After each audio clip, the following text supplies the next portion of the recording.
பாகிஸ்தானின் ராவல்பிண்டி நகரில் இருக்கும் அந்நாட்டு ராணுவ தலைமையகத்திற்கும் டெல்லியில் இந்திய ராணுவ தலைமையகத்திற்கும் இடையே ஒரு ஹாட்லைன் தொலைபேசி தொடர்பு இருக்கிறது. இரு நாடுகளுக்கும் இடையிலான அந்த உறவுகளும் அருந்து போயிருந்தாலும் கூட இந்த தொலைபேசி தொடர்பு மட்டும் அறுபடாமல் இருந்து வருகிறது. ஒவ்வொரு செவ்வாய்க்கிழமை மாலை 6 மணிக்கு இந்த தொலைபேசி வழியாக இரு நாடுகளின் ராணுவ நடவடிக்கைகள் குறித்து டைரக்டர் ஜெனரல் பேச்சுவார்த்தை நடத்துவார்கள்.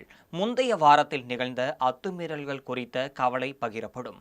அடுத்த வாரத்தில் நடைபெற இருக்கும் ராணுவ ஒத்திகைகள் பயிற்சிகள் குறித்தும் முன்கூட்டிய தகவல் தெரிவிக்கப்படும். இந்த உரையாடல் பல மோதல்களை மோசமடையாமல் தடுத்திருக்கிறது. வழக்கமாக டெல்லியில் செவ்வாய்க்கிழமைகளில் ஒலிக்கும் இந்த தொலைபேசி மே 10ஆம் தேதி சனிக்கிழமை மாலை 3:35 மணிக்கு திடீரென ஒலித்தது. பாகிஸ்தான் டிஜிஎம்ஓ காசிப் அப்துல்லா பேசினார். இந்த மோதலை முடிவுக்கு கொண்டு வருவோம் என்றார்.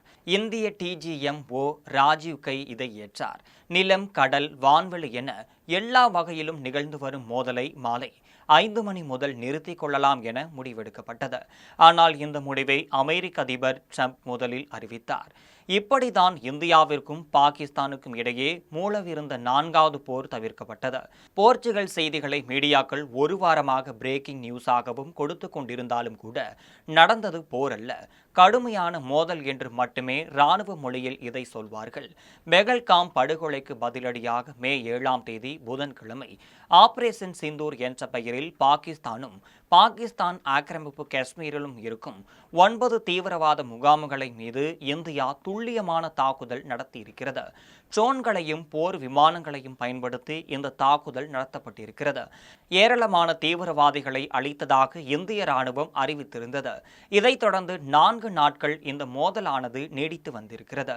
வழக்கமாக எல்லைக்கோடு ஒட்டியே இரு நாட்டு படைகளுக்கும் மோதல்கள் நிகழும். ஆனால் ஆபரேஷன் சிந்தூரில் பாகிஸ்தானுக்குள் 100 கிலோமீட்டர் தூரம் சென்று அங்கிருந்து பஞ்சாப் மாகாணத்தில் தீவிரவாதிகள் முகாமை இந்தியா தாக்கியளித்திருக்கிறது.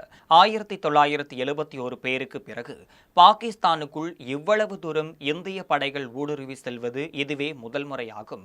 ஆகவே பாகிஸ்தான் ராணுவத்தின் ஈகோவை கிளறிவிட்ட தாக்குதலாக இது அமைந்திருக்கிறது. இதற்கு பாகிஸ்தான் தான் பதிலடி கொடுக்கும் என்று இந்தியா எதிர்பார்த்திருந்தது. ஆனால் அது எப்படி இருக்கும் என்பது தெரியாமல் இருந்து வந்தது. அதை புதன்கிழமை இரவில் அந்த பதிலடி நிகழ்ந்திருக்கிறது. அலையலையாக ட்ரோன்களின் வெடிகுண்டுகளை வைத்து இந்திய பகுதிகளை தாக்குவதற்கும் பாகிஸ்தான் அனுப்பி வைத்தது. இந்தியாவில் வான் பாதுகாப்பு கவசம் 400க்கும் மேற்பட்ட ட்ரோன்களை இடைமறித்து அளித்தாலும் கூட அதை தாண்டியும் சில ட்ரோன்கள் இலக்கை வந்து தாக்கியிருக்கின்றனர். இன்னொரு பக்கம் பாகிஸ்தான் படைகளும் எல்லையில் தாக்குதல் நடத்தியிருந்தனர். வழக்கமாக ஜம்மு காஷ்மீர் எல்லையில் மட்டுமே இப்படிப்பட்ட தாக்குதல்கள் நடைபெறும். ஆனால் இந்த முறை காஷ்மீர் எல்லை கட்டுப்பாடு கோடு தொடங்கி பஞ்சாப், ராஜஸ்தான், குஜராத் என ஒட்டுமொத்த எல்லைகளிலும் தாக்குதல்கள் நிகழ்ந்திருக்கின்றன. தாக்குதலில் பல வீடுகள் சேதமடைந்து உயிர் பலியும் அதிகமாக இருக்கின்றனர். அமைதியான தென்னிந்தியாவில் இருந்து கொண்டு நாம் போர் முழக்கம் எழுப்புவது சுலபம். ஆனால் எல்லையில் வாழும் மக்களுக்கு இது அவலம். பாகிஸ்தான் தாக்குதல் அபாயத்தில் இந்தியா 32 விமான நிலையங்களை மூடியது. பல ரயில்களும் ரத்து செய்யப்பட்டிருக்கின்றன. இரவு நேர போக்குவரத்து முடங்கியிருக்கிறது. எல்லா கிராமங்களில் இருந்தும் நூற்றுக்கணக்கான மக்கள் முகாம்களுக்கு கூட்டி செல்லப்பட்டிருக்கின்றனர். பொது நிகழ்ச்சிகள் ரத்து செய்யப்பட்டுள்ளனர். பல இடங்களில் இரவு 6 மணிக்கு மேல் மக்கள் வெளியில் அனுமதிக்கப்படவில்லை. பல நகரங்களில் இரவு நேரங்களில் மின்சாரமும் தடை செய்யப்பட்டிருந்தது. அமிர்தசரஸ் பொற்கோவில் எப்போதும் விளக்கொளியில் தகைதகைக்கும், அதுவும் இருளடைந்திருக்கிறது. திடீரென தாக்குதல் அபாயத்தை உணர்த்தும் வகையில் சைரன் ஒலிக்கும். எப்போது நம் கூரைக்கு மேல் குண்டு வந்து விழுமோ என்ற அச்சத்துடன் ஒவ்வொரு நிமிடமும் நகரும். மே 9 வெள்ளிக்கிழமை இரவு, மே 10 சனிக்கிழமை அதிகாலையும் இந்த தாக்குதல் இன்னும் உக்கிரமானது. குறிப்பாக பாகிஸ்தான் அதிவேக ஏவுகணைகளை இந்திய விமானப்படை தளங்களுக்கு குறிவைத்து வீசியது. உதம்பூர், அதவன்போரா நகர், பதான்கோட், ஆதம்பூர், புட்ச் என்று பல இடங்களில் விமானப்படை தளங்கள் தாக்கப்பட்டிருக்கின்றன. கூடவே பிரம்மோஸ் ஏவுகணைகளை இருப்பு வைத்திருக்கும் இடங்களையும் குறிவைத்தது.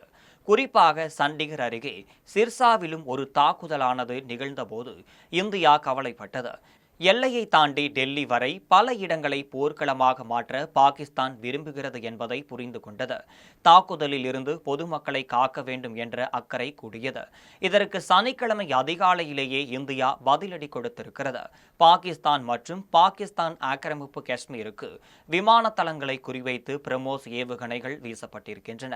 முரிட், சக்லால், சுகூர், ரஃபீக், ஹரிம்யார் கான், நூர்கான் என்று பல விமான தளங்கள் தாக்குதலுக்கு உள்ளாகி இருக்கின்றன. குறிப்பாக பாகிஸ்தான் ராணுவ தலைமையகம் இருக்கும் ராவல்பிண்டியில் நூர்கான் விமானப்படை தளம் தாக்கப்பட்டிருந்தது. அந்த நாட்டிற்கு இது சாக்காக அமைந்திருக்கிறது.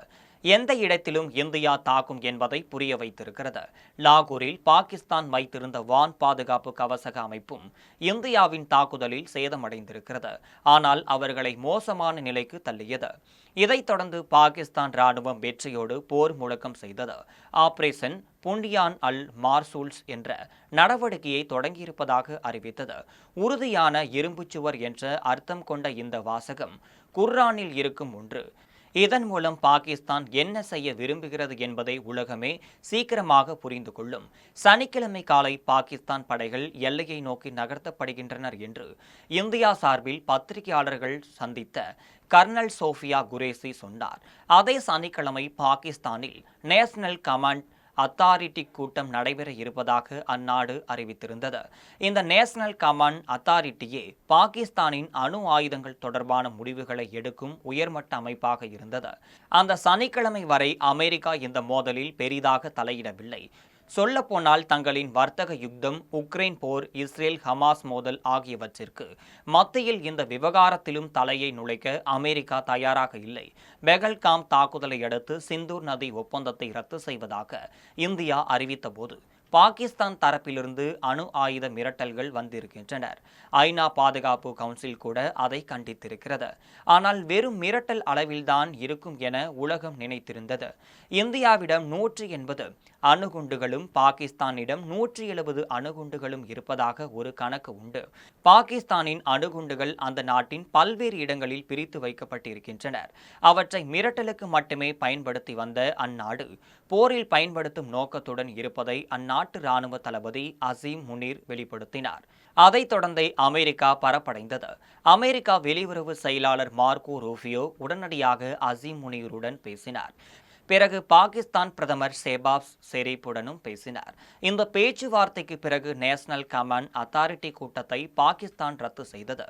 ரூபியோ உடனடியாக இந்த வெளியுறவு அமைச்சர் ஜெய்சங்கருடன் பேசியிருந்தார். இன்னொரு பக்கம் அமெரிக்கா துணை அதிபர் ஜேடி வான்ஸ் தலையிட்டு இரு நாட்டு பிரதமர்களுடன் பேசினார். இதைத் தொடர்ந்து மோதல் நிறுத்தத்தை முதலில் அமெரிக்க அதிபர் ட்ரம்ப் அறிவித்திருந்தார். இரண்டாவதாக அமெரிக்க வெளியுறவு செயலாளர் மார்கோ ரூபியோ அறிவித்தார். அதன் பிறகு இந்தியா சார்பில் வெளியுறவு செயலாளர் விக்ரம் மிஸ்ரி பத்திரிகையாளர்கள் மத்தியில் இந்த சமாதான உடன்படிக்கை குறித்து சொன்னார். இந்த விவகாரத்தில் அமெரிக்கா எப்படி நுழைந்தது, பாகிஸ்தான் வேண்டுகோள் வைத்ததா, இந்தியா தரப்பிலிருந்து கேட்டார்களா அல்லது அமெரிக்காவை தானாக தலையிட்டதா என்பதை யாரும் தெளிவாக சொல்லவில்லை என்று கூறப்படுகிறது. எந்த போரிலும் முதல் தாக்கி அளிக்கப்படுவது உண்மைதான் என்பதாலும் ட்ரம்ப் சொல்வதில் எது உண்மை என்பதை கண்டறிய முடியாது என்பதாலும் தாக்குதல் தொடர்பான பல விஷயங்கள் இராணுவ ரகசியங்கள் என்று மறைக்கப்படும் என்பதாலும் இது எப்போதுமே வெளிவராது. சரி, இந்த மோதலில் யாருக்கு வெற்றி? 3 தரப்புமே தங்களை வெற்றியாளர்களாக அறிவித்துக் கொள்கின்றனர். இந்த மிகப்பெரிய மோதலை தீர்த்து வைப்பதற்காக ட்ரம்ப் பெருமிதம் அடைந்திருக்கிறார். அதோடு பொதுவான இடம் ஒன்றில் இருதரப்பு பேச்சுவார்த்தையை நடத்தும் என்று வேறு அமெரிக்கா சொல்கிறது. அதைவிட மோசமாக காஷ்மீர் பிரச்சனையை நான் மத்தியஸ்தம் செய்து தீர்த்து வைக்கப் போகிறேன் என்று ட்ரம்ப் தப்பட்டம் அடித்திருக்கிறார். காஷ்மீர் என்பது இந்தியாவின் ஒருங்கிணைந்த பகுதி. அதில் 3ஆம் நபரின் தலையீட்டுக்கே இடமில்லை என்பது இந்தியா கடந்த 75 ஆண்டுகளாக வைத்திருக்கும் நிலைப்பாடு. ட்ரம்பின் அறிவிப்புக்கு இந்தியாவின் சார்பில் யாருடைய பெயரிலும் இல்லாமல் பொதுவான ஒரு மறுப்பு அறிக்கை மட்டுமே வந்திருக்கிறது. அவ்வளவு பலவீனமான குரலில் இந்தியா இதை எதிர்க்கிறது. பாகிஸ்தான் பிரதமர் ஷெஹபாஸ் ஷெரீப் அங்கு தொலைக்காட்சியில் தோன்றிய வெற்றி உரையை நிகழ்த்திவிட்டார். இராணுவத்தை பாராட்டிய அவர் மே 11ஆம் தேதி நன்றி அறிவித்த தினமாக கொண்டாடப்படும் என்றும் அறிவித்தார். இந்தியா மீது இரவு நேரத்தில் தாக்குதல்களை நடத்தியது சீன விமானங்களை பயன்படுத்தி இந்தியா தாக்குதல்களை எதிர்கொண்டது. இந்தியாவின் உள்ளடக்கிய பகுதிகளிலும் ஏவுகணைகளை வீசி இந்த போர் சூழல் இந்தியாவின் எதிர்ப்பையும் மீறி IMF கடன் உதவியை உலக நாடுகளின் ஆதரவுடன் பெற்றது என எல்லாவற்றையும் வெற்றியாக அந்நாடு நினைக்கிறது. இந்தியாவும் இதில் வெற்றிகளை அதிகமாக அடைந்திருக்கிறது. பாகிஸ்தானின் செயல்பாடு தீவிரவாத முகாம்களை அளித்த ஆபரேஷன் சிந்தூர் வெற்றிகரமான ஒரு தாக்குதலை எதிர்காலத்தில் இந்திய மண்ணில் அப்பாவி தாக்கப்பட்டால் அந்த விளைவுகள் என்னவாக இருக்கும் என்பதை பாகிஸ்தானுக்கு இந்தியா உணர்த்திவிட்டது. பாகிஸ்தானுடனான எல்லா உறவுகளையும் முறித்துக் கொண்டது, சிந்து நதி ஒப்பந்தத்தை ரத்து செய்தது ஆகிய எதையும் விட்டுக் கொடுக்காமல் இந்த மோதல்கள் இந்தியா முடிவுக்கு கொண்டு வந்திருக்கிறது. கார்கில் போர் போலோவோ கல்வான் மோதல் போர் போலோவோ மக்கள் நெருக்கமாக இல்லாத பகுதிகளில் இந்த முறை மோதல் நடக்கவில்லை. போரின் தீவிரவாதத்தை பல மாநில மக்கள் எதிர்கொள்ள வேண்டியிருந்தது. இழப்புகளை ஏராளமானோர் சந்திக்க வேண்டியிருந்தது. இந்த மோதலை நீடிக்க நாளுக்கு நீடிப்பதில் இந்தியாவிற்கு எந்த விருப்பமும் இல்லை என்று சொல்லப்படுகிறது. ஆனால் ஆபரேஷன் சிந்தூர் மட்டும் தொடர்வதை இந்திய விமானப்படை சொல்லியிருக்கிறது. எதிர்காலத்தில் இன்னும் சில தீவிரவாத முகாம்கள் தாக்கப்படுமோ என்ற எதிர்பார்ப்பை இது ஏற்படுத்தியிருக்கிறது. அது மீண்டும் ஒருமுறை இதே போன்ற மோதல் சூழலை ஏற்படுத்தக்கூடும். அப்போது எல்லை மீண்டும் ஒருமுறை தகிக்கும்.